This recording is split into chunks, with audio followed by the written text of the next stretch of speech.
Hello Willow class. Today we're going to be reading from EVERNIGHT by Ross Mackenzie, and we are reading chapter 41, which is called Westerly Witch. I never imagined I'd get a chance to do anything like this, said Double Eight, as he and Lara stood on the deck of the airship and felt the wind rush against their faces.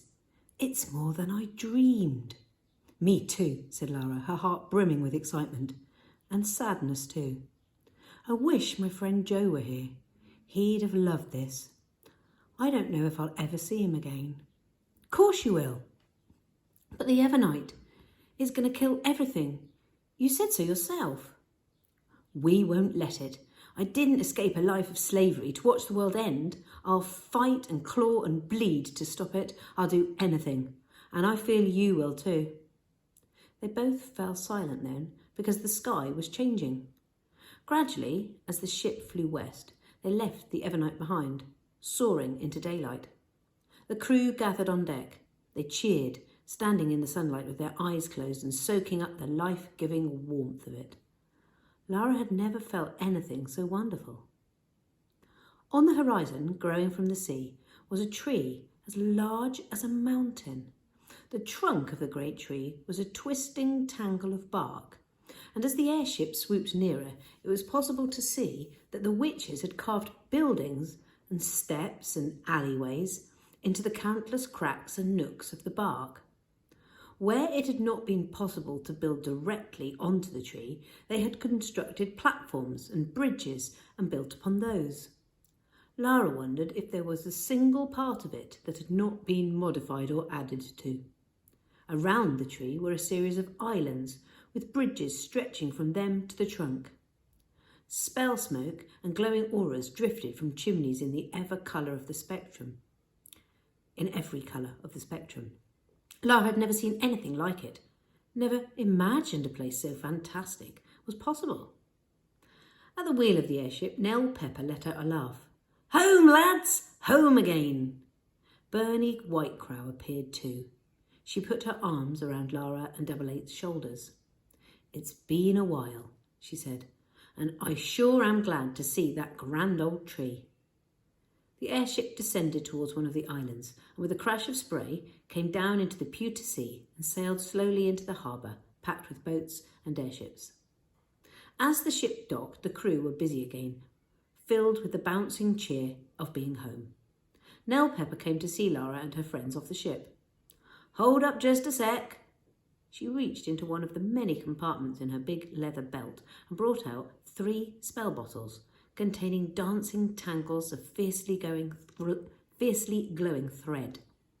For all of you, she said, handing the bottles over. They felt like icicles.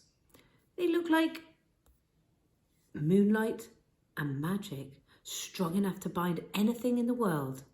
I hope it serves you well. Good luck with the rest of your journey. If it pleases Mother Earth, maybe we'll see each other again. Thank you, said Lara, tucking the spell away in her pocket. She shook Nell Pepper's hand and followed Bernie off the ship and through winding streets. A canopy of green leaves stretched across the heavens, and sunlight splinters fell through from the sky. The aroma of spell smoke was a strange and wonderful concoction. Tree sap and wood and sea air mixed with the scent of the spells themselves, the spice of the orange, the cool of the blue, and the rich sweetness of the purple smoke. There were horses on the streets, all flesh and blood, with no sign at all of the iron hearts or clockwork or magic-powered machinery that was so common in Kingshaven. Lara thought that it was stunningly beautiful, and yet there was a sense of loss in the air. Lara heard it in the crystalline call of the magic. Something's happened, she said. It's not just the EVERNIGHT. Something else. I feel it too, said Bernie, looking grave. It's pressing down on me, said Double Eight. Here, he pointed to his chest.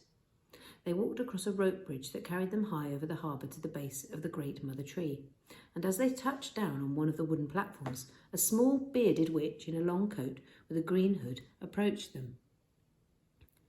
Bernie Crowfoot? They said it was you, but I didn't dare hope. He grabbed her hand, shaking it vigorously. When Rob Nielsen told me that what had happened. Rob's here? Said Bernie, her face breaking into a smile. They made it? Magnus made it? The man's face crumpled.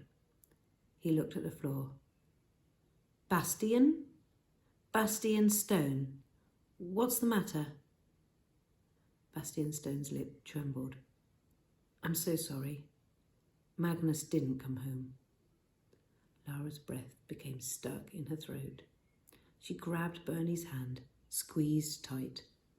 She felt the older witch swaying lightly, and for a moment thought she might fall. But Bernie seemed to regain her strength. She sniffed. Well, thank you for telling me, Bastian.